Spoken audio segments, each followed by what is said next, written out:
Pourquoi mon enfant a-t-il des difficultés en mathématiques?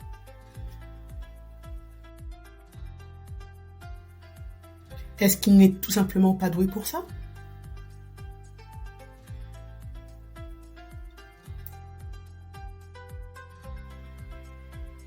C'est la question que vous vous posez en tant que parent. La réponse pourrait vous surprendre, car il se peut que ce ne soit pas une question de don, mais plutôt une question de mémoire.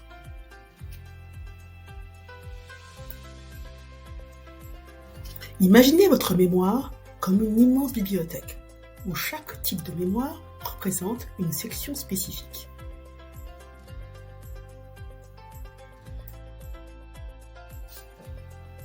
Dans cette bibliothèque, il y a donc 4 sections, 4 types de mémoire.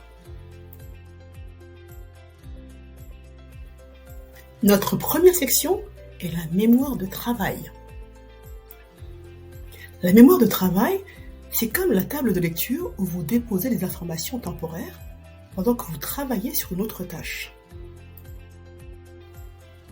En mathématiques, si cette table de lecture ou cette mémoire de travail est trop petite, l'enfant peut rencontrer des difficultés pour retenir les instructions ou pour résoudre des problèmes complexes.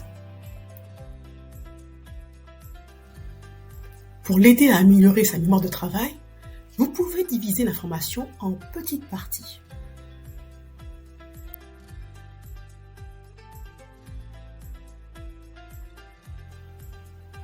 Encourager les répétitions et bien sûr minimiser les distractions. Passons à notre deuxième section de la bibliothèque, la mémoire épisodique.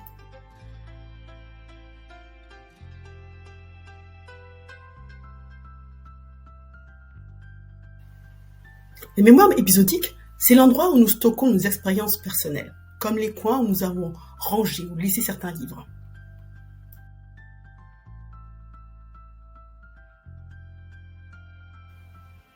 En mathématiques, si un enfant a tendance à oublier où il a laissé les livres, il peut avoir du mal à se souvenir des erreurs précédemment commises ou des méthodes utilisées pour résoudre certains problèmes.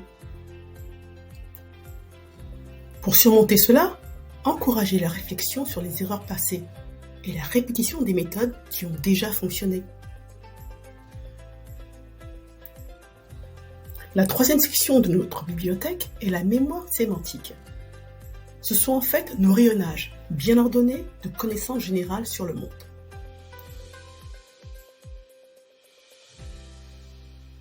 Si ces étagères sont vides, l'élève peut rencontrer des difficultés en lecture, en écriture et bien sûr en mathématiques.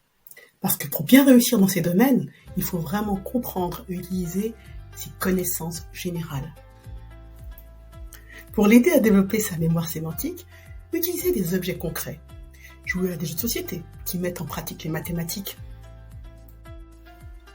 Vous pouvez aussi ensemble intégrer les mathématiques dans la vie quotidienne, au supermarché, en faisant du shopping, en cuisine, en mesurant les quantités.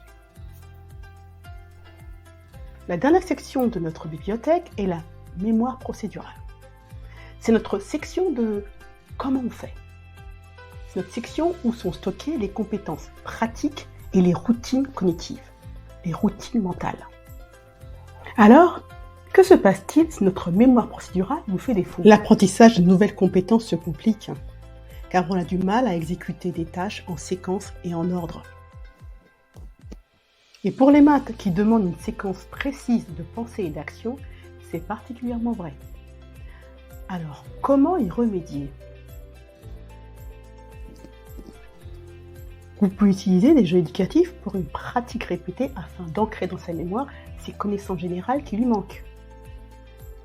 N'hésitez pas à diviser les compétences en étapes simples et à lui fournir des retours, des feedbacks constructifs à chacun de ces exercices. Voilà donc comment les 4 types de mémoire peuvent influencer la façon dont nous apprenons les maths. La mémoire de travail, la mémoire épisodique, la mémoire sémantique et la mémoire procédurale. Avec des techniques appropriées, du soutien et de l'encouragement, vous allez aider votre enfant à naviguer dans la merveilleuse aventure des mathématiques.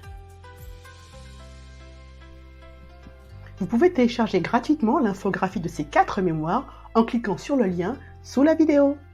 À très bientôt sur la baguette mathémagique ou comment donner à votre enfant le pouvoir de briller en mathématiques.